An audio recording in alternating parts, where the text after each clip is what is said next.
Agora, quem está aqui pertinho, eu já conto para vocês, que é o vereador Daniel Santos.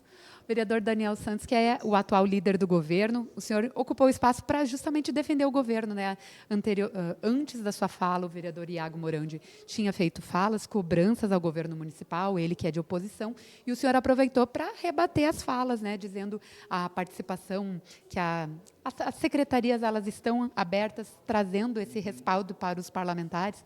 Falou também do investimento do SAMAI para resolver os problemas de alagamentos de pontos da cidade. Mais um tempo o senhor pode falar agora. Já adiantei várias coisas, né? Ótimo, já me refrescou a memória, inclusive.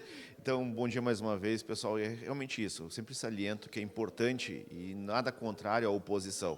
Mas eu sempre defendo aquela oposição respeitosa e ponderada e dentro da verdade, né? Eu vejo que muitas vezes isso se perde e acaba distorcendo muitas vezes os fatos, como foi feito hoje em relação ao Mauro Pereira e a função dele que ocupa em Brasília, inclusive que ele vem trabalhando muito, articulando, e vale lembrar aqui que ele foi com o carro dele para Brasília para ocupar lá, para não ter o gasto, e ele mora no apartamento funcional de um deputado federal para não ter o custo de aluguel.